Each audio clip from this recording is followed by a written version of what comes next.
السلام عليكم ورحمة الله وبركاته. أبنائي عاملين إيه؟ كل سنة وانتم طيبين. أهلا بكم. النهاردة عندنا مراجعة وهنحل اختبار العام الماضي من إدارة دسوق التعليمية رياضيات. في أول سؤال بيقول 35 يساوي إيه أمثال. أنا قلت قبل كده كلمة أمثال بشيلها وأحط فيه، يعني بمعنى 5 تضربها في كام تطلع 35. أكيد كلنا عارفين 5 في 7.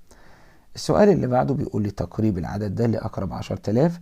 يبقى ندور دي أحاد عشرات مئات ألوف عشرات الآلاف، اللي هو رقم واحد دوت قبليه 4، والأربعة دي صغيرة، والصغير ما يكبرش اللي جنبه لأنه مش كريم، فالواحد هينزل زي ما هو، واللي على اليمين بحط مكانه صفر، فعلى اليمين هنا في 4 أرقام فأحط 4 أصفار، يبقى الناتج 10,000. حاصل ضرب 3 في 35، فالتلاتة عشان غلبانة هضربها مرة في الخمسة وبعدين في التلاتة هنطلع عينها يا عيني. 3 في 5 ب15، 5 ومعايا الواحد أحطها فوق التلاتة. 3 في 3 ب9 وكم معايا واحد 10. 33 على التلاتة، اللي مش حافظ ان التلاتة في 11 ب33 يبقى تشتغل معايا 3 على التلاتة فيها الواحد، و3 على التلاتة فيها الواحد، يبقى الناتج 11. ببدأ من الاسم من الشمال واكتب من الشمال.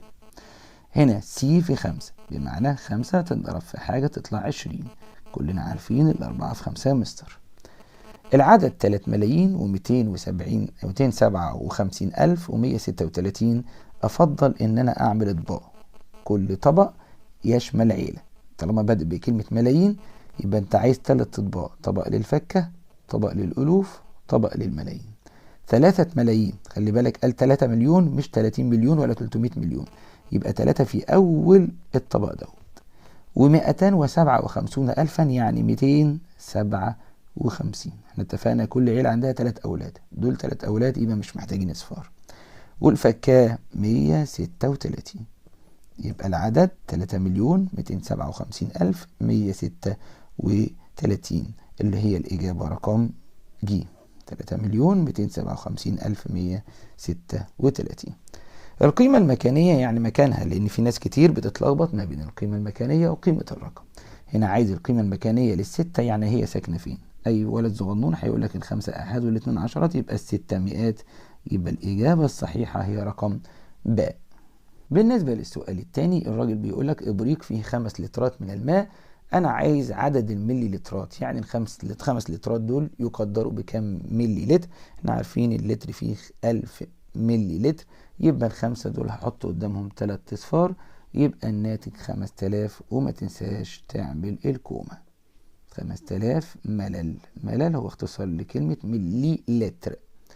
قلنا قبل كده هو عايز قيمة المجهول، واحنا قلنا المجهول دايما بغير العلامة، لو هي زائد بخليها ناقص، لو هي ناقص بخليها زائد، إلا إذا كان المجهول في النص زي الصورة دي كده، وده نادر لما بيجي ويكون كمان قبله ناقص، يبقى دايما بغير العلامة، زائد بخليها ناقص وناقص بخليها زائد، إلا إذا كان المجهول موجود في النص وقبليه ناقص. طالما الحتة دي اتوفرت يبقى دي الحالة الوحيدة اللي مش هغير فيها العلامة وهخليها الطرح زي ما هي.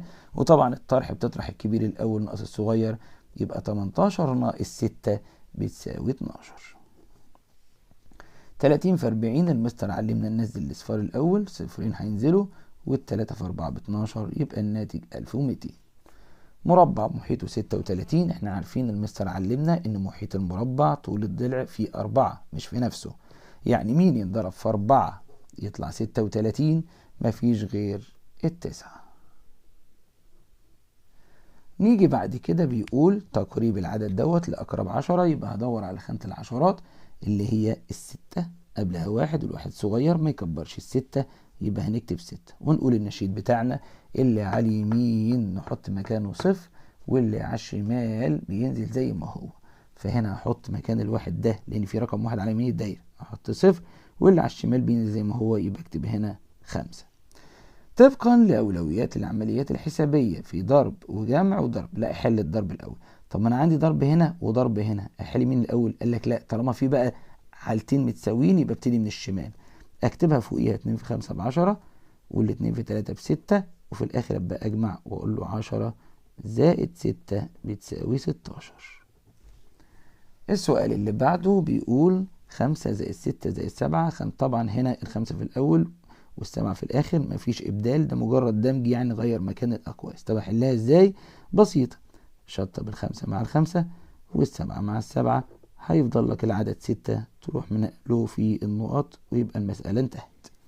في النموذج الشريطي دايما إذا طلب اللي فوق هجمع، أما لو طلب واحدة من اللي تحت، يعني المجهول كان هنا أو هنا، الحرف كان هنا أو هنا، يبقى هنطرح. إنما لما يبقى فوق هنجمع، يبقى هتجمع 1000 زائد 2250. في ناس بتحط هنا زائد كده ويقول لك 0 وصفر صفر، وبعدين 5 وصفر 5، وبعدين 2 وصفر 2، وبعدين 2 وواحد 3. طب ما كمل الأول. في ناس شاطرة تقول لك 2250 زائد 1000 يبقى 3250. يا مستر إجابتك صحيحة يا أستاذ.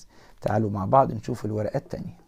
العدد اللي عوامله الأولية كذا وكذا وكذا، حضرتك بكل بساطة الفصلات هتخليها فيه، يبقى اضرب 2 في 3 في 6، 6 في 5 ب30. السؤال ده بيتكرر كتير.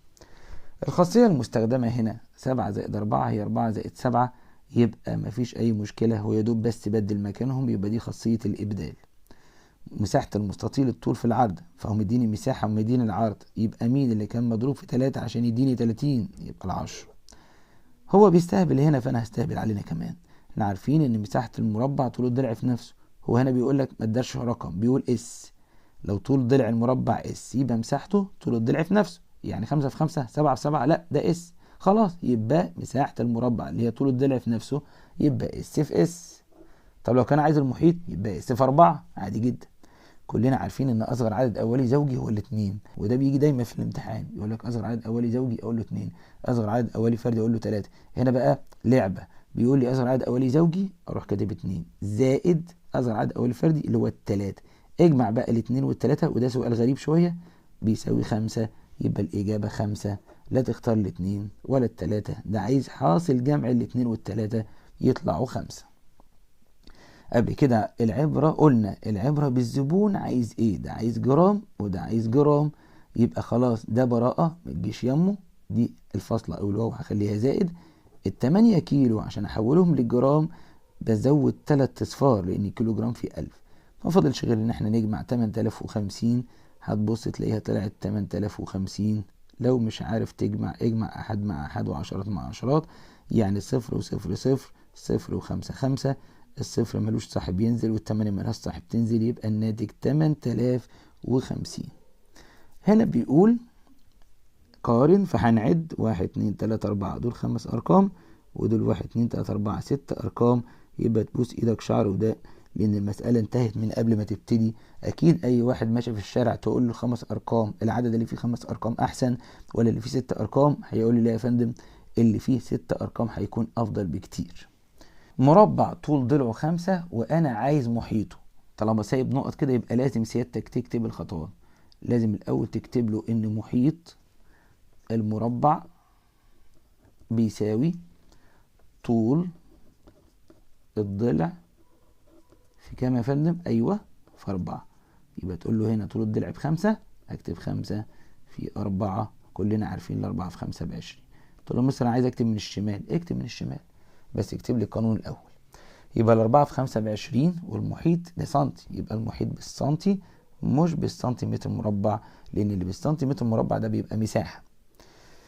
جسر من النمل بيتكون من 102 جسر، يعني طابور نمل في 142 نملة، وجسر تاني في 165، وعايز عدد النمل بالجسرين يعني الاتنين مع بعض. خلاص يبقى هنجمع ده مع ده. ازاي يا فندم؟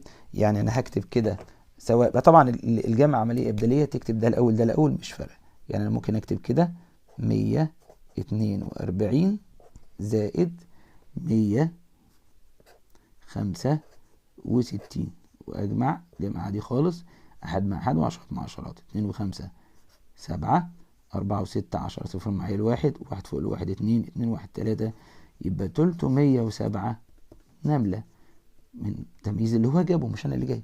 وزع، احنا قلنا لما نلاقي كلمة توزيع او تقسيم تبقى اسم على طول.